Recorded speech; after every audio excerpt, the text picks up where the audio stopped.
Hello दोस्तों, Bihar SSC के Edu संस्थान के तीसरे टेस्ट सीरीज में आपका स्वागत है। ये जो हम टेस्ट सीरीज कर रहे हैं ये बहुत ही इंपॉर्टेंट है और यहाँ पे आप बने रहिए। और हर एक शाम को 9 बजे अब हम डेली अपडेट कर देंगे। पहले टाइम आगे पीछे हो जा रहा था, लेकिन अब डेली शाम को हम 9 PM पे क्या करेंगे, अपडेट कर देंगे। और वहाँ से आप 24 आवर में उसको कभी भी आप बना सकते हैं। एक दिन ये तो टेस्ट आएगा और एक दिन जो टेस्ट आएगा वो 50 क्वेश्चंस हम खुद से सेलेक्ट करते हैं पढ़ के, और वो टेस्ट आपके पास मिलेगा। यानी कि डेली आपको एक सेट मिलेगा, एक तो ये प्रैक्टिस सेट मिलेगा। और जिस दिन प्रैक्टिस सेट ये टेस्ट सीरीज है, इसका अगर क्वेश्चन अवेलेबल नहीं हो पाता है तो हम जो खुद से एक बनाते हैं, बहुत ही मोस्ट इंपॉर्टेंट क्वेश्चंस को हम सेलेक्ट करते हैं। पूरा क्वेश्चंस को मैं पढ़ता हूँ, वहाँ से सेलेक्ट करके वो बनाते हैं, फिर आपको वो मिलेगा। तो चलिए हम लोग 1 बाय 1 स्टार्ट करते हैं। पहला हमारा क्वेश्चन है, पहला क्वेश्चन क्या कर रहा है कि निम्नलिखित में से कौन सा नाटक कालिदास ने नहीं लिखा था, आपको बताना है। तो देखिए, जब हम लोग कालिदास का पढ़ते हैं तो बोलते हैं ना, लास्ट में माँ लगा हुआ, शकुंतलम संभतम, जिसमें माँ लगा हुआ रहे, ठीक है, उसको हम लोग बोलते हैं। लेकिन उन्होंने क्या करा है, यहाँ इसमें जो है माँ नहीं लगाया है, ठीक है, माला विकनी मित्र। तो बहुत आंसर इसको लगा के चल जाएगा, लेकिन आपका गलत हो जाएगा। सबसे पहले, क्योंकि जनरली जो याद करने का तरीका रहता है ना, माँ लगा के हम लोग उसको याद करते हैं। तो लेकिन इसका जो एग्जैक्ट आंसर है वो है जानकी हरनम। जानकी हरनम जो है वो कालिदास ने मतलब नहीं लिखा था। जानकी हरनम की रचना किसने कहा था, तो महाकवि कुमार दास ने किया था, ठीक है। इसकी रचना जो है कुमार दास ने किया था। तो यहाँ पे पहला क्वेश्चन बहुत ही ट्रिकी क्वेश्चन था। दूसरा, अगर हम बात करते हैं कि निम्नलिखित में से कौन सुमेलित नहीं है, आपको बताना है। तो कौन सुमेलित नहीं है आपको बताना है। तो जालियांवाला हत्याकांड 1919 में हुआ था, तो हाँ बिल्कुल हुआ था। साइमन कमीशन की नियुक्ति कब हुई थी, तो 27 में नियुक्ति हुई थी, 28 में भारत आया था। असहयोग आंदोलन आरंभ कब हुआ था, 1920 में हुआ था, तो बिल्कुल हुआ था। चौरी चौरी हत्याकांड 1925 में हुआ था, तो नहीं, 1925 में नहीं हुआ था, ये 1922 में हुआ था। अगर डेट भी आप जानना चाहते हैं तो 4 फरवरी, इसको 2 + 2 4 बना लेना है, और 2 महीना है तो 2 यहाँ याद रखना है, ठीक है। सब 2 से ही रिलेटेड है। फिर से एक बार हम बताते हैं, चौरी चौरा कब हुआ, तो चौरी चौरा कांड 1922 में हुआ। कब हुआ, तो 2 + 2 4, महीना कौन सा रहेगा, तो 2 का महीना रहेगा, ठीक है। तो 4 फरवरी 1922 को हुआ था, आपको याद रखना है, ठीक है। फर्दर आगे अगर हम बात करें तो नहीं वाला क्वेश्चन था, तो इसका आंसर कौन सा होगा, डी नंबर हो जाएगा। निगेटिव क्वेश्चन जब भी एग्जाम में आए तो आपको पूरन से अलर्ट हो जाना है। तीसरा क्वेश्चन है दोस्तों, नव पाषाण कालीन स्थल में कहाँ से हड्डी के उपकरण प्राप्त हुए थे, यानी कि हड्डी वाला उपकरण कहाँ से मिला था। जो हड्डी प्रायः किसके थे, हिरण के सिंग के निर्मित थे। तो जो हड्डी का था, आप बताइए कहाँ पे मिला था, तो चिरांद, चिरांद नामक जो जगह है, यहाँ से क्या हुआ था, हिरण और सिंग, हिरण के बने सिंगों से बने जो हुआ उस समय के उपकरण प्राप्त हुए थे। तो इसका आंसर आपको चिरांद याद रखना है। चौथा जो दोस्तों है, कह रहा है कि भारत में नागरिक सेवा का जन्मदाता किसे कहा जाता है। तो ये तो बच्चा सबको याद होता है, किसको कहा जाता है दोस्तों, लॉर्ड कर्नवालिस को कहा जाता है। इसके बाद कह रहा है, नालंदा विश्वविद्यालय को नष्ट करने वाला बख्तियार खिलजी किसका सेनापति था, बताइए। तो ये जो सेनापति था दोस्तों, वो कुतुबुद्दीन ऐबक का सेवक था, ठीक है। कुतुबुद्दीन ऐबक का सेवक नहीं, कुतुबुद्दीन ऐबक का गुलाम इसको बोल सकते हैं, ऐसा, ठीक है। तो सेनापति, गुलाम सेनापति भी लूसेंट में करके पढ़ना है। तो ये कुतुबुद्दीन ऐबक, इसको नाम आपको याद रखना है। फर्दर आगे याद रखना है, किस अभिलेख से ज्ञात होता है कि स्कंदगुप्त ने हूनों को पराजित किया था। तो ये इलाहाबाद स्तंभ लेख से, कि भित्रीय स्तंभ लेख से प्राप्त होता है आपको, कि आपको तो आगे ऑप्शन 2 हैं, लेकिन हम यहीं पे बता देते हैं, भित्रीय स्तंभ लेख है, इसी से प्राप्त होता है कि पुष्यमित्र स्कंदगुप्त ने हूनों को क्या करा था, हराया था। और इसमें पुष्यमित्र के साथ जो भी युद्ध हुआ था उसका भी वर्णन उसी में है।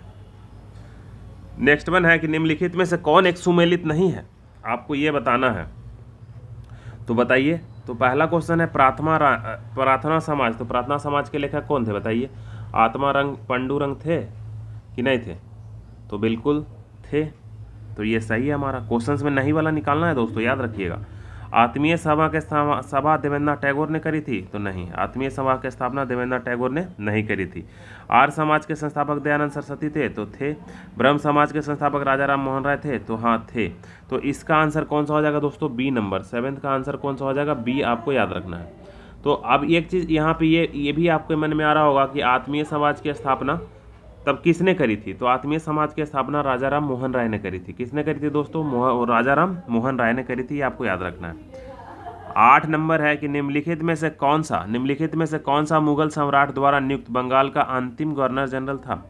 तो देखिए, 8वां का जो आंसर होगा वो मुर्शिद कुली खां था। मुर्शिद कुली खां को मुगल सम्राट अंतिम रूप से बंगाल का गवर्नर जनरल नियुक्त किया था। नेक्स्ट वन है पृथ्वी सम्मेलन का आयोजन कहाँ किया गया था, बताइए।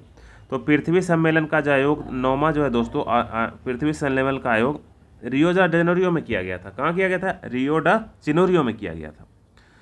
नेक्स्ट है क्वेश्चंस कि जैव विविधता को कम होने का मुख्य कारण क्या है? आवासीय प्रदूषण है, या विदेशी जातियों का प्रवेश है, या अत्यधिक दोहन है, या आवासीय विनाश है? तो इसका जो आंसर होगा आवासीय विनाश होगा। हम अपने आवासीय विनाश के लिए क्या करते जा रहे हैं, जो प्राकृतिक है उसको, मतलब कि प्राकृतिक में हम अपने रहने के जगह के लिए बहुत ज़्यादा उसका विनाश करते जा रहे हैं। यूथ से ज़्यादा लोग क्या करता है, विनाश करते हैं। कह रहा है संयुक्त राज्य अमेरिका का 1941 में दूसरे विश्व युद्ध में सम्मिलित होने का मुख्य कारण क्या था? तो देखिए ये सबको पता है कि इसमें क्या हुआ था, वो अमेरिका का एक पर्ल हार्बर नामक क्या था, हवाई अड्डा था, जिसको जापान ने क्या करा था, बर्बाद कर दिया था। तो इसीलिए उस समय क्या हुआ था, नौसेना मतलब कि इसी मतलब उसके पर्ल हार्बर पे आक्रमण की वजह से ही वो क्या करा था, द्वितीय विश्व युद्ध में सम्मिलित हुआ था दोस्तों। फर्दर आगे अगर हम 12 की बात करें तो 12 में क्या कह रहा है, अच्छा इसमें किसकी स्थापना पहले हुई थी ये बताना है आपको। तो सबसे पहले LIC की स्थापना कब हुई थी? तो याद रखना आपको 1956 में LIC की स्थापना हुई थी। IDBI बैंक की स्थापना कब हुई थी? तो 1964 में हुई थी। ठीक है, इसके बाद सेबी की स्थापना 1965 में हुई थी। और FCI की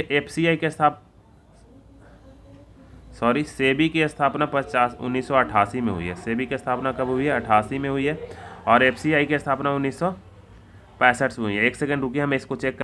तो दोस्तों देखिए इसमें हमको कन्फ्यूज़न हुआ था, वो जाहिर सी राइट बात थी। सेबी की स्थापना तो 1988 में हुई थी, ठीक है, लेकिन इसको मान्यता 12 अप्रैल 1988 को हुई थी, लेकिन इसको वैधानिक मान्यता जो मिली थी 1992 में मिली थी। तो ये दोनों बात आपको याद रखना है, क्योंकि सेबी के क्वेश्चन में अक्सर लोग कन्फ्यूज हो जाते हैं, कुछ 92 बोलते हैं, कुछ 88 बोलते थे।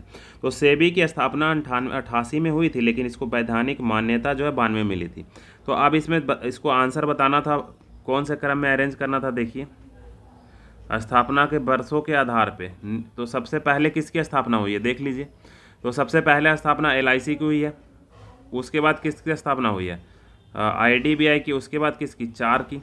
तो 1 2 4 जिसमें है उसको ऑप्शन मान लीजिए 1 2 4। तो इसका आंसर क्या हो जाएगा, C नंबर हो जाएगा दोस्तों। इसका आंसर कौन सा हो जाएगा, C नंबर। फर्दर आगे अगर हम बात करते हैं, क्योंकि 88 92 दोनों में से कोई भी होगा तभी भी ये लास्ट में ही आएगा 3 नंबर। लेकिन थोड़ा सा कन्फ्यूजन हुआ तो उसको क्लियर करना जरूरी है अभी लास्ट टाइम के एग्जाम में। कह रहा वित्तीय वर्ष 1 अप्रैल से 31 मार्च की अवधि को भारत में कब स्वीकार किया गया था? भारत में हमेशा वित्तीय 1 अप्रैल को शुरू होता है और अगले साल 31 मार्च को क्या हो जाता है, समाप्त हो जाता है। तो ये कब से ऐसा मान्य इसको किया गया था? तो 1967 से ऐसा किया गया था, ठीक है। अब कह रहा है केंद्र सरकार 2024 तक हर घर में तक पाइपलाइन के द्वारा पानी पहुंचाने के लिए किस मिशन की शुरुआत की थी? तो भारत में नल जल योजना है, तो नल जल योजना लगा नहीं दीजिएगा, गलत हो जाएगा। ये केंद्र सरकार की बात कर रहा है। तो केंद्र सरकार की जो योजना है उसका नाम है, बताइए क्या है दोस्तों? तो इसका नाम है जल शक्ति मिशन। इसका क्या नाम है दोस्तों? जल शक्ति मिशन। नेक्स्ट वन कह रहा है विस्तारा एयरलाइन टाटा सन्स और किस अंतर्राष्ट्रीय एयरलाइंस की संयुक्त उपकरण है? तो विस्तारा एयरलाइन जो है सिंगापुर एयरलाइंस, यानी कि टाटा का जो विस्तारा एयरलाइंस टाटा सन्स और किस अंतर्राष्ट्रीय एयरलाइंस का संयुक्त उपकरण है? तो ये सिंगापुर एयरलाइंस का बहुत बार न्यूज में आया था जब एयर इंडिया को टाटा ने अधिकरण किया था। कह रहा है अप्रत्यक्ष करों का मुख्य बोझ किसे उठाना पड़ता है? निर्माणकर्ता को, कि उपभोक्ता को, कि व्यापारी को, कि करदाता को? तो आप खुद ही सोच लिए होंगे किसको उठाना पड़ता है दोस्तों, उपभोक्ता को उठाना पड़ता है। फर्दर आगे है कि सर्वप्रथम किस विद्वान ने भूगोल शब्द का प्रयोग किया था? बताइए, हेरोडोटस, कि अरस्तु, कि गैलीलियो, कि इरस्थनीज? तो इसका आंसर क्या होगा दोस्तों? 17 का D, ठीक है। फर्दर आगे हम बात करते हैं पृथ्वी तथा चंद्रमा की न्यूनतम दूरी कब होती है? यानी कि इसका आंसर या तो उपसौर होगा, नहीं तो अपसौर होगा, कि उपभूमि होगा, कि अपभूमि होगा। आपको आंसर बताना है, तो बताइए। तो इसका आंसर जो होगा, इसको एग्जैक्टली हम इसका थोड़ा जो ऑप्शन है इसको एक्सप्लेन हम करते हैं। एक सेकंड वेट की। हाँ तो चलिए देखिए दोस्तों, तो आपको यहाँ पे ये चारों ऑप्शन देख के कन्फ्यूज़न हो गया होगा, इसलिए थोड़ा पॉज करके मैं दोनों चीज़ लिख लिया। तो देखिए, जब पृथ्वी और चंद्रमा की बात हो, जब पृथ्वी और चंद्रमा की बात हो तो उपभू और अपभू होगा, निकट दूर तो मैं लिख ही दिया हूँ। और जब पृथ्वी और सूर्य का ये हो, ठीक है। तो उपसौर और अपसुर होगा। जब दूर वाला आप याद रखिए, आ से आप बस याद रखिए आपका मतलब दूर, आप याद रखिए आपका मतलब दूर, दूर वाले में आपको याद रखना, यूपी आपका मतलब ऊपर है, ऊपर का मतलब दूर, ऐसे करके आप रिलेट करके जैसे भी इसको याद रखे होंगे वैसे याद रखिए। तो इस तरह से आप समझ में आ गया होगा कि पृथ्वी चंद्रमा की बात करेगा तो उपभू और अपभू होगा, और पृथ्वी और सूर्य की बात करेगा तो अपसौर और उपसौर होगा। तो इस हिसाब से 18 का आंसर हमारा क्या हो गया, बी। निकट पूछ रहा होगा तो उपभू हो जाएगा, निकट पूछ रहा था तो क्या हो जाएगा दोस्तों, उपभू हो जाएगा। फर्दर आगे अगर हम बात करें 19 नंबर कि निम्नलिखित में से कौन सा महासागर सबसे छोटा महासागर है, तो सबसे छोटा आर्कटिक है कि अटलांटिक है, आर्कटिक है कि अटलांटिक है कि आर्कटिक है दोस्तों कि प्रशांत महासागर है। तो इसका आंसर कौन सा होगा दोस्तों, आर्कटिक महासागर हो जाएगा, सी नंबर। 20 में बात करते हैं कि पृथ्वी का अक्ष सूर्य के चारों ओर परिक्रमा समतल कक्षा में कितने अंश का बनाता है। देखिए यहाँ पे पृथ्वी और सूर्य की बात कर रहा है, तो कितने डिग्री का बनाता है, 66.5 की बनाता है। कितने 6 की बनाता है, 66.5। फर्दर आगे क्वेश्चन कर रहा है IRS तथा एडुसैट क्या है। तो अब आपके मन में क्लियर कट ये मतलब चित्र बन गया होगा कि है क्या, बताइए। तो ये सारा का सारा एक क्या है, भारत का कृत्रिम उपग्रह है। ठीक है, कृत्रिम उपग्रह, दो ऑप्शन था यहाँ पे, तो आपको कंफ्यूज नहीं होना, कृत्रिम उपग्रह यहाँ भी, कृत्रिम उपग्रह यहाँ भी। ठीक है, तो बहुत बच्चा कृत्रिम उपग्रह लगा देंगे, लेकिन उससे ज़्यादा सही ऑप्शन यहाँ पे भारत का कृत्रिम उपग्रह अवेलेबल है। फर्दर आगे कह रहा है कि सड़क व मानचित्र, सड़क मानचित्र, वर्षा मानचित्र, वन या उद्योग मानचित्र। ठीक है, इसको हम लोग कौन सा मात्रिक कहते हैं, ठीक है, थीमेटिक मानचित्र कहते हैं कि उच्च मानचित्र, राजनीतिक मानचित्र, भौगोलिक मानचित्र। तो इसका आंसर कौन सा है, सोचिए, आप सोच चुके होंगे, थीमेटिक मानचित्र कहते हैं। 23 की अगर हम बात करें, कह रहा है लून गालचला ला तथा टनलंग ला दर्रा निम्नलिखित में से कहाँ स्थित है। मणिपुर में है, लद्दाख में है, उत्तराखंड में, अरुणाचल प्रदेश में, बताइए। तो आप आंसर सोच चुके होंगे, लद्दाख में है। 24 की अगर हम बात करें कि निम्नलिखित दर्रों में से कौन सा सतलज नदी घाटी में स्थित है। नाथुला दर्रा सतलज में है कि सिपकिला है, नाथुला, सिपकिला, जयपला या शेरवा थांग दर्रा है। तो आपको आंसर बताना है, सिपकिला दर्रा जो है सतलज की घाटी में स्थित है, सिपकिला सतलज की घाटी में स्थित है। नेक्स्ट वन कह रहा है कि श्री अरविंद के दर्शन का मुख्य आधार क्या था। श्री अरविंद के दर्शन जो थे उसका मुख्य आधार क्या था, बताइए। तो आध्यात्म था, साधन था, योग था, ब्रह्मचर्य था। तो ये सब इसी में तो लिखा हुआ है, डी नंबर में लिखा हुआ है। एक निबल में कितना बीट होता है आपको बताना है, एक निबल। तो एक निबल में 4 बीट होता है। एक निबल में कितना बीट होता है, एक निबल में 4 बीट होता है। और एक बाइट में कितना बीट होता है, 8 बीट होता है। ये दोनों कंप्यूटर का लैंग्वेज है, थोड़ा आपको याद रखना है। कह रहा वन महोत्सव की शुरुआत किसके द्वारा की गई थी। तो वन महोत्सव की शुरुआत जो करी थी एमएन मुंशी के द्वारा की गई थी। तो आगे के ऑप्शन में है, ठीक है, केएम मुंशी द्वारा की गई थी। राष्ट्रीय नींबू अनुसंधान केंद्र कहाँ है, आप बताइए। राष्ट्रीय नींबू अनुसंधान केंद्र कहाँ है, ईटानगर में है कि नागपुर में है कि शिमला में है कि जूनागढ़ में है। तो बताइए। तो नागपुर में है दोस्तों। कहाँ पे है, नागपुर में। भारत के प्रथम योग विश्वविद्यालय कहाँ है, बताइए। ये अपने बिहार की बात कर रहा है। बिहार में कहाँ, मुंगेर में। कहाँ पे दोस्तों, मुंगेर में। 30 की अगर हम बात करें कि ISO 9000 जो है वो किसका मानक है, आपको बताना है। तो अच्छे प्रबंधन का मानक है ये ISO 9000। तो ये इसका आंसर सी हो जाएगा। 31 की बात करें, imaging India idea for the new country, ये नामक पुस्तक है। पुस्तक से दोस्तों 2 से 3 क्वेश्चन आपका जरूर से आएगा। तो इमेजिंग इंडिया जो पुस्तक है वो किसके द्वारा लिखी गई है, चेतन भगत के द्वारा लिखी गई है, NR नारायण मूर्ति के द्वारा, नंदन नीलकनी के द्वारा, या मोंटेक्सिल अहवालिया के द्वारा, किसके द्वारा लिखी गई है। तो ये नंदन नीलकनी के द्वारा लिखी गई है। फर्दर आगे बात करें कि प्रोफेसर सतीश धवन अंतरिक्ष केंद्र निम्नलिखित में से किस राज्य में स्थित है, बताइए। कहाँ पे है दोस्तों। तो ये जो है आंध्र प्रदेश में है। कहाँ पे है, आंध्र प्रदेश में है। कॉमनवेल्थ मेडलिस्ट अशरफ नदीम का संबंध किससे है, ये बहुत ही अच्छा क्वेश्चन है। आप बताइए कहाँ से है। ये भाला फेंक से है। ये क्या है, भाला फेंक से है। नीरज चोपड़ा के साथ साथ ये भी भाला फेंक रहे थे, ठीक है। तो ये कहाँ के थे, पाकिस्तान के थे। अरशद नदीम जो है पाकिस्तान से थे, और इनका और नीरज चोपड़ा का बहुत ज़्यादा कंपेरिजन हो रहा था। और ये अरशद नदीम जो थे नीरज चोपड़ा का अपना सुपर हीरो मानते थे, ऐसा उन्होंने एक इंटरव्यू में कहा था। आप जानते ही हैं कि पाकिस्तान के लोग कोई इंटरव्यू में ऐसा कह दे तो उसका क्या हाल होने वाला है। कतरनी चावल जिसे जीआई टैग दिया गया है का संबंध किस राज्य से है, बताइए। कतरनी चावल जिसको जीआई टैग दिया गया है, बताइए किस राज्य से है। बिहार में मखाना को मिला है, मिथिला मखाना को। तो कतरनी चावल जो जीआई टैग मिला है वो बिहार से ही है ना। तो बिहार में किसको मिला है, आम को मिला था, कतरनी चावल को मिला था, शाही लीची को मिला था, मिथिला मखाना को मिला था, और एक सिलाव के खाजा को भी मिला था। जब आप नालंदा जाते होंगे तो सिलाव का खाजा बिकता होगा, उसी में उसको भी मिला है। आगे कह रहा है कि वर्तमान विदेश सचिव कौन है, बताइए। तो यहाँ पे सारा सचिव ही के नाम दे दिया है। तो जो सचिव हैं दोस्तों वो विनय कुमार, ठीक है, बत्रा हैं, विनय कुमार बत्रा। अब अजय कुमार कौन से हैं, तो अजय कुमार रक्षा सचिव है। इसका आंसर जो है वो विनय कुमार हो जाएगा। अजय कुमार भल्ला क्या है, तो ये गृह सचिव है। अजय कुमार भल्ला जी है, भाला लेके अपना राज्य, तो ये भल्ला जी भाला लेके अपने घर की रक्षा कर रहे हैं, तो ये गृह सचिव हो रहे हैं। अजय कुमार भल्ला भाला लेके अपने घर की रक्षा कर रहे हैं, तो ये हो गए, ठीक है। और एमआर कुमार क्या है, एमआर कुमार जो है एलआईसी के नए अध्यक्ष हैं, एमआर कुमार, ये आपको याद रखना है, ठीक है। 36 में अगर 35 का 36 में अगर हम बात करें दोस्तों, तो कह रहा है एम्बर अलर्ट है। अम्बर अलर्ट है क्या दोस्तों, तो अम्बर अलर्ट जो है एक इंस्टाग्राम का नया फीचर है। कभी कभी इंस्टाग्राम में रील भी देखते हैं, उसका भी यहाँ यूज हो गया, ठीक है। निम्नलिखित में से किस वर्ष 2022 के लिए पद्म भूषण पुरस्कार नहीं दिया गया था, यानी कि 2022 के लिए इनमें से किसे पद्म भूषण पुरस्कार नहीं दिया गया, तो जनरल बिपिन रावत इसका, सॉरी गुलाम नबी आज़ाद इसका आंसर हो जाएगा, ठीक है। गुलाम नबी आज़ाद को 2022 में पद्म भूषण से,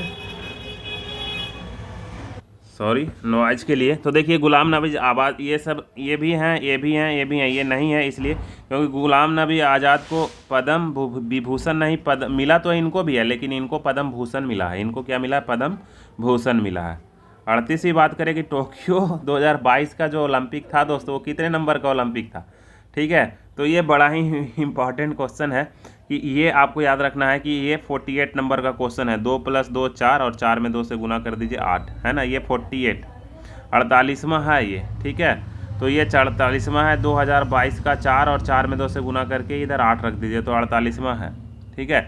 इसमें कितना स्वर्ण भारत ने जीता था, तो 1 स्वर्ण जीता था, 2 रजत जीता था और 4 कांस्य पदक जीता था, आपको याद रखना है। फर्दर आगे बात करें कि the book of Bihari literature पुस्तक के लेखक कौन है, तो इसका आंसर अभय के हो जाएगा। 40 नंबर 28 जून 2022 को समापन 48 में जी शिखर सम्मेलन का आयोजन कहाँ हुआ था, ठीक है। तो इसको आपको याद रखना है, इसका जो समापन हुआ था वो जर्मनी में हुआ था, ठीक है। कहाँ पे हुआ था, जर्मनी में हुआ था। 41वां कह रहा है भारत ने अपने शून्य कार्बन उत्सर्जन का लक्ष्य कब रखा है, तो शून्य कार्बन उत्सर्जन का लक्ष्य जो भारत 2070 तक रखा है, कब, 2070 तक भारत का शून्य निर्वाचन लक्ष्य है। कह रहा है 14वां अंडर-19 क्रिकेट विश्व कप 2022 भारत जीता था, तो इसके कप्तान कौन थे, आंसर में आप लिखिए, आप तो ज़रूर से जानते होंगे। तो यश दुल इसके आंसर थे, सॉरी मतलब कि कप्तान थे दोस्तों। लोकसभा में आंग्ल भारतीय समुदाय को मनोनीत करने का अधिकार किसको है, बताइए। तो ये तो सबको पता होगा, राष्ट्रपति को है। कोई सांसद सदस्य कितने दिन की अवधि तक सांसद में अनुमति से बिना अगर बाहर रह सकता है तो उसको मतलब कि उसकी रद्द कर दिया जाएगा उसकी मान्यता को। तो ये 60 दिन अगर वो बाहर घूमते रह गए तो बोलिएगा ठीक है भैया तुम अपना छुट्टी मनाओ, पढ़ना लिखना छोड़ दो, है ना। जैसे कि अभी सब लोग एग्जाम के टाइम में इधर उधर घूमेंगे और जो लोग पढ़ते रह जाएगा वो एक सिक्योर सीट करके ले जाएगा पीटी में, और फिर मेंस में भी वो सचिवालय सहायक की ओर अपनी एक कदम बढ़ा देगा। निम्नलिखित में से किस भाषा को शास्त्रीय भाषा की पहली बार शामिल किया गया है, बताइए। तो इसका हो जाएगा तमिल, ठीक है। फर्दर 46 में संविधान मंत्रिमंडल शब्द का प्रयोग बस एक ही बार हुआ है, कब हुआ, अनुच्छेद 352 में हुआ। 46 का आंसर ए नंबर हो जाएगा। 46 का आंसर क्या हो। अब आगे कह रहा है कि संविधान में पांडुलेखन समिति में निम्नलिखित में से कौन नहीं थे। अब देखिए लिखने वाली समिति है, काम करने वाला समिति है, ठीक है। तो इसका आंसर जवाहरलाल नेहरू होगा। इसको हम ऐसे याद रखते हैं कि भारत अगर पूछे कि स्वतंत्रता की लड़ाई में सबसे ज़्यादा बार जेल कौन गए थे, तो जेल नेहरू ही जेल गए थे, ठीक है। हाँ, इन्होंने एक किताब लिखा आराम हराम है, तो अब हम ऐसा सोचते हैं कि जेल जाके बैठे रहते थे और लोगों को कहते थे कि आराम हराम है कि नहीं। तो आराम हराम है किसने कहा? जवाहरलाल नेहरू। तो सबसे ज़्यादा जेल वही गए, सबसे ज़्यादा आराम वही करें। तो फिर मैंने सोचा कि अच्छा ये तो पांडु लेखन समिति मतलब ये काम करने वाला काम है, तो आराम हराम है, लेकिन ये जाके जेल में आराम करते थे, तो ये काम लिखने वाला काम थोड़ी ना करेंगे, इसलिए इसको याद रखो, जवाहरलाल नेहरू। 48 है, किस संविधान संशोधन के द्वारा लोकसभा और विधानसभा की सीटों 2026 तक आरक्षित कर दी गई है? बताइए। तो संविधान संशोधन नंबर 84 में ऐसा कहा गया कि 628 हो रहा है, तो 2026 तक हो जाएगा बंद। तो 84 आंदोलन है इसका, ठीक है। फर्दर आगे हम याद रखते हैं कि संविधान के किस अनुच्छेद के अंतर्गत राज्यपाल उच्च न्यायालय के मुख्य न्यायाधीश या वरिष्ठतम न्यायाधीश के समक्ष पद ग्रहण करता है?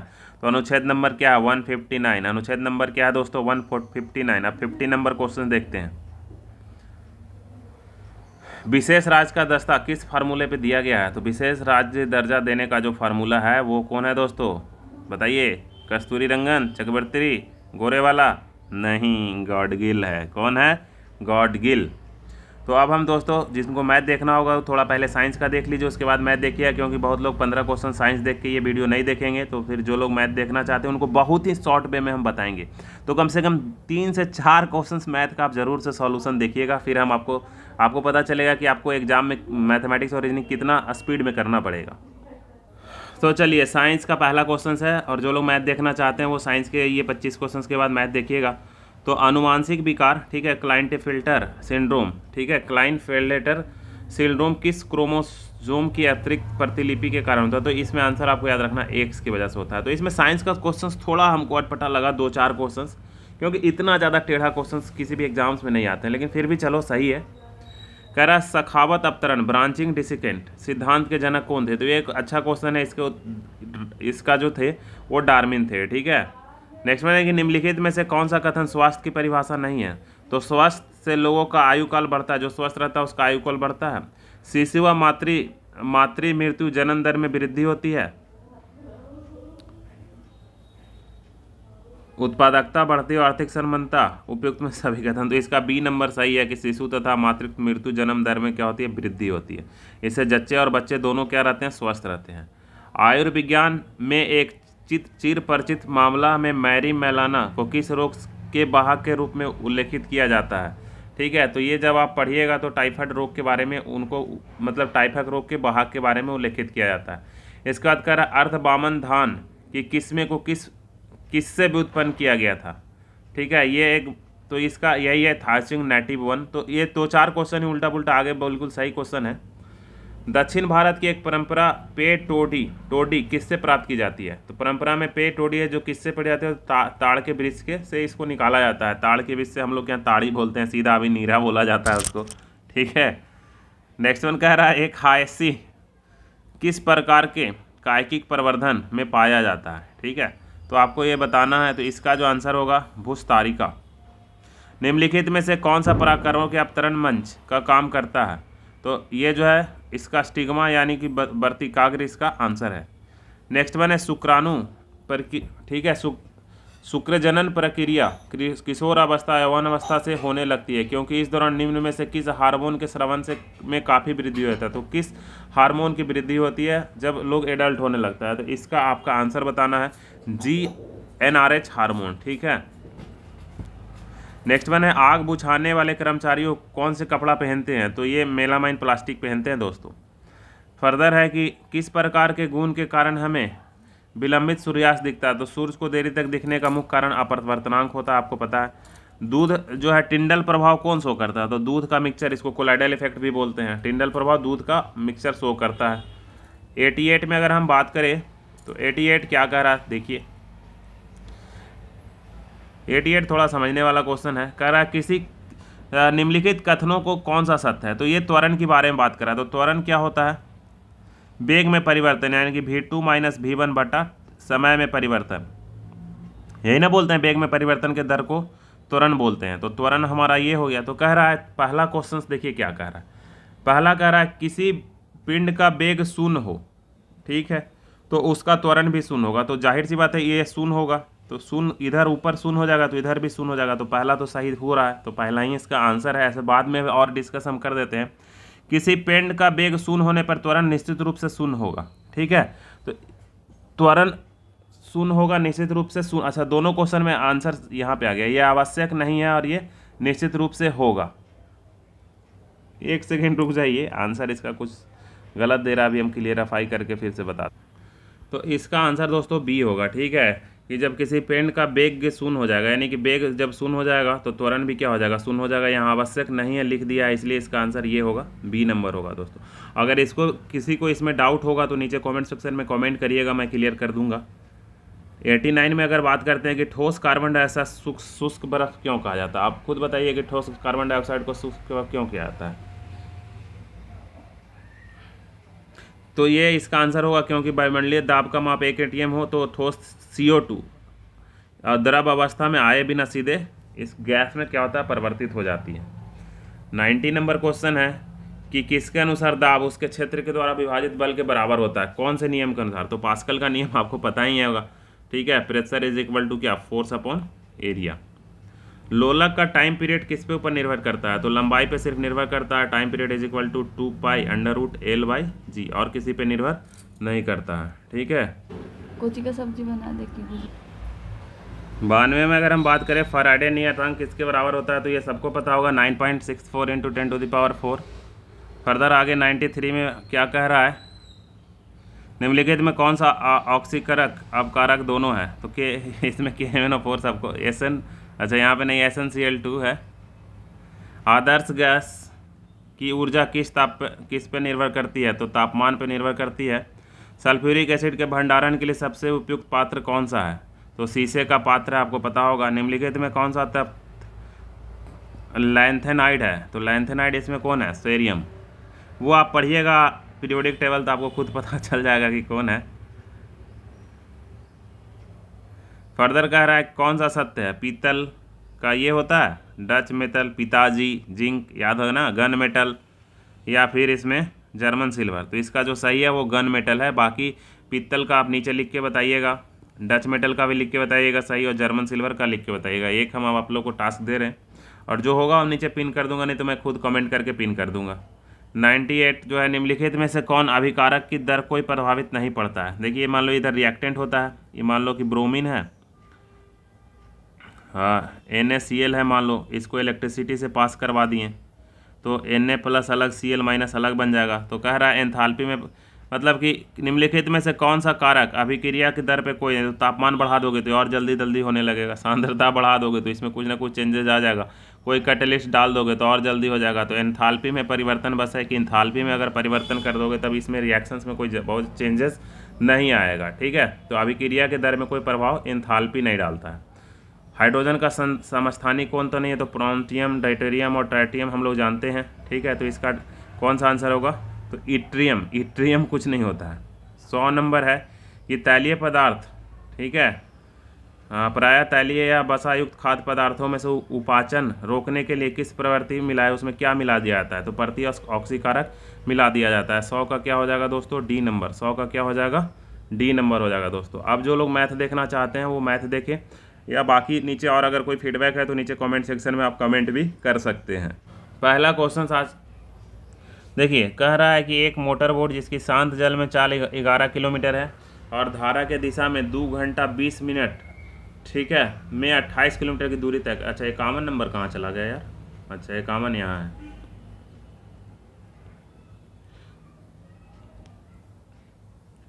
एकावन कह रहा है कि एक ट्रेन, ठीक है, एक समान चाल से 400 किलोमीटर की दूरी तय करती है। मान लिए कह रहे यदि 10 किलोमीटर अधिक होती तो 2 घंटा समय कम लेता। तो देखिए इसको ऑप्शन से ही आप बना लीजिए। कटने वाला ऑप्शन एक हमको 50 दिख रहा है और एक 40 दिख रहा है। तो मान लो पहले 50 से मानेंगे तो ये कितना घंटा लेगा बताइए। तो 50 के बाद 10 किलोमीटर अधिक करेंगे तो 60 हो जाएगा, तो इससे भी नहीं कटेगा। तो 40 से कट जाएगा, 40 से पहले बार में कटेंगे तो 10 आवर में कटेगा, और 10 किलोमीटर इसका स्पीड बढ़ाएंगे तो 50 हो जाएगा, तो 50 से कटाएंगे तो 8 आवर में कटेगा। तो 2 घंटा कम तो लिया ही, तो यही आंसर है ना। हर एक में जैसे देखने के साथ बनाने पे क्वेश्चन में नहीं कूद जाना है, उसमें थोड़ा सा दिमाग लगाना है, फिर उस पर कूदना है, ठीक है। तुरंत उसमें कूद जाओगी तो गड़बड़ा जाएगा। फर्दर आगे अगर हम बात करते हैं 52 में, तो 52 देखिए क्या कह रहा है कि एक मोटर बोट जिसकी शांत जल में चाल क्या है 11 किलोमीटर पर आवर है, यदि शांत जल में 40 का 11 मान लिए हम। कह रहा है धारा की दिशा में 2 घंटा 60 मिनट में 28 किलोमीटर जाता है। तो धारा की दिशा में जा रहा है, ठीक है, तो टाइम कितना ले रहा है, ये जाने का दूरी, ये चाल और ये इफेक्टिवली है, तो गया कितना दोस्तों, 28 गया, ठीक है। उसका स्पीड कितना है, तो 11 प्लस धारा का भी तो कुछ स्पीड होगा, एक्स मान लेते हैं, जाने में दोनों जुट जाता है। और टाइम कितना लग रहा है, 2 घंटा 60 मिनट, यानी कि 2 + 1/3, यही ना होगा। इसको सॉल्व कीजिएगा तो देखिए यहाँ 28 तो ये रह जाएगा, और 11 + x होगा, और यहाँ पे कितना हो जाएगा, 3 दूना 6 1 7/3, तो ये 7 28। जब दोनों गुना कीजिएगा तो 4 × 12 = क्या हो जाएगा, 11 + x, इधर आके घटेगा तो 1 बचेगा। तो धारा की चाल कितना हो गई, 1 किलोमीटर/आवर। धारा की चाल कितनी हो गई, 1 किलोमीटर/आवर। ये ध्यान देने वाली बात है। बड़ा ही आसान क्वेश्चन है, तो थोड़ा आपको इसी तरह से एग्जाम में अप्रोच रखना पड़ेगा। तो देखिए यहाँ पे है, तो ये देखिए सबसे पहले इसको ये निकाल लीजिए आप, तो a² + b² + 2ab = क्या हो जाएगा, 36 हो जाएगा कि नहीं। और ये भी आप यहाँ पे इसको अभी वैल्यू रख सकते हैं, तो +16 इधर से, यानी कि a² + b² 16 इधर आके घट जाएगा तो कितना मिलेगा, 20। अब AQ BQ का निकालना है, तो a + b का q का क्या फार्मूला होता है, AQ + BQ + 3ab × a + b। इस तरह से भी निकाल सकते हैं, तो निकाल लीजिए। ये दोनों आपको चाहिए, तो 6 × 36 छक्के कितना हो जाता है, 216 -3 × AB की जगह कितना रखना पड़ेगा, 8, और a + b की जगह कितना रखना पड़ेगा, 6। ये बेकार में निकाल दिए, इसका कोई ज़रूरत नहीं था।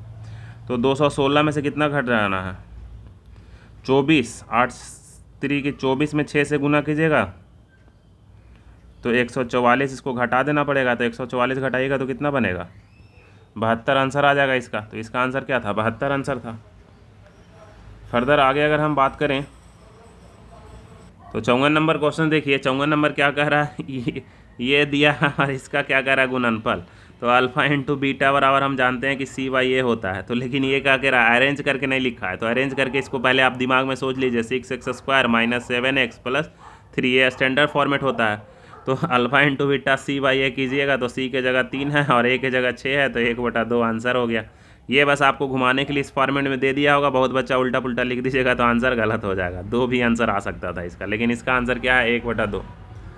फर्दर आगे अगर हम बात करते हैं तो कह रहा है एक क्रिकेट मैच में 30 ओवर में इतना रन, 30 ओवर में रन रेट इतना था, और 20 ओवर में उसे 280 रनों के लक्ष्य तक पहुंचने के लिए, ठीक है, कितना होना चाहिए, यानी कि 280 तक उसको पहुंचना है। तो इसको 30 से गुना कर दीजिए तो कितना होगा, 3 दूना 6, 5 तिया 15, 156 रन बनाना है उसको। 156 रन अभी बनाया है, तो 280 में से 156 को घटा दीजिए तो कितना हो जाएगा, 4 हो जाएगा, और ये बचा 7 में से 5 गया 2, और यहाँ 124। 124 को किससे भागा दे दीजिए, 20 से भागा दीजिए, यही रन रेट हो जाएगा। तो 20 से 6 बार में 6.2 बार में भागा लग जाएगा, तो इसका आंसर 6.2 हो गया। तो बड़ा आसान सा क्वेश्चन है, मैथमेटिक्स जिसको आता होगा वो उसको समझ में आ रहा होगा, और जिसको नहीं आता होगा उसको कुछ समझ में नहीं आ रहा होगा। अब क्या कह रहा है, ए किसी काम को 7 दिन में और बी 8 दिन में करते हैं, ठीक है। यदि दोनों एक दिन छोड़ के काम करते हैं और एक कार्य स्टार्ट करता है, तो आइए यहाँ रफ पे बनाते हैं। तो क्या कह रहा था, ए किसी काम को 7 दिन में कर रहा है, बी किसी काम को कितना दिन में, 8 दिन में कर रहा है। तो ये दोनों का हम मान लेते हैं 56 काम करवाना है, तो ये 8 काम करेगा, ठीक है, एक दिन में, और ये एक दिन में 7 काम करेगा।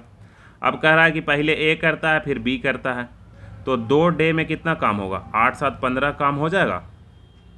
तो 15 का पहाड़ा पढ़ना स्टार्ट कीजिए, 15 तिया 45, पहले 3 के पेयर में करा दीजिए, तो 6 डे में कितना काम हो जाएगा, 45 काम हो जाएगा। फिर अगला दिन ए काम करने आएगा, तो ए एक दिन काम करेगा, तो कितना काम करेगा, 8 को, तो 7 दिन में कितना काम हो गया, 15 8 53 काम। और करवाना कितना है काम, अब 3 काम करवाना है, क्योंकि 3 ही काम में तो 56 काम हो जाएंगे, तो 3 काम करवाना है। और ये करता कितना दिन में, अब क्योंकि अगला दिन ए कर चुका है, अब तो बी करने आएगा, तो इसको 7 से भागा दे दीजिए, यानी कि 7 दिन पूरा का पूरा और 3/7 दिन, तो 7 दिन पूरा का पूरा और 3/7 दिन। ये तो आपका क्या हो गया, आंसर हो गया दोस्तों।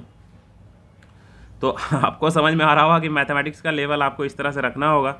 अब क्या कह रहा है कि ए की कार्य क्षमता बी से दुगनी है, तो ए मान लो 2 काम करता है, तो बी कितना काम करता है, 1 काम करता है। यदि दोनों मिलकर किसी काम को 14 दिन में समाप्त करते हैं, तो ये दोनों मिलकर 3 काम बना रहे होंगे, तो 14 दिन में 42 सामान बनाए होंगे। तो कह रहा है ए अकेला कितना दिन में बनाएगा, तो ए अकेला 2 × x, तो 2 से 7 बार में काट दो, तो 21 = x, तो यानी कि ए कितना दिन में बनाएगा, 7 दिन में बनाएगा दोस्तों। तो इस तरह से इतना ही है। अब टाइम का हमारा थोड़ा कमी है, तो हम अगले सेट में और हम डिस्कस कर देंगे। आज के वीडियो में इतना ही। मैथमेटिक्स आपको कैसा लगा वो ज़रूर से बताइएगा, फिर हम आपको और अच्छा मैथमेटिक्स आपको हम दिखाएंगे। ठीक है दोस्तों, तो मैथमेटिक्स भी आपको इस तरह से स्पीड में बनाना पड़ेगा। तब तक के लिए धन्यवाद। फिर हम मिलते हैं एक नए वीडियो में। कल जो अगला दिन जो आपको टेस्ट सीरीज मिलेगा, उसमें क्या हमारा खुद से बनाया हुआ 50 क्वेश्चंस मिलेगा, वो इससे भी ज़्यादा मोस्ट इंपॉर्टेंट क्वेश्चंस होगा। क्योंकि मैं हर एक टॉपिक को मैं पूरा पढ़ता हूँ, फिर उससे लगता है अच्छा हमको ये आने वाला क्वेश्चन है, उसी को मैं यहाँ पर सेट करता हूँ। तो इस वीडियो में इतना ही। फिर मैं मिलता हूँ आपसे नए वीडियो में। तब तक के लिए धन्यवाद।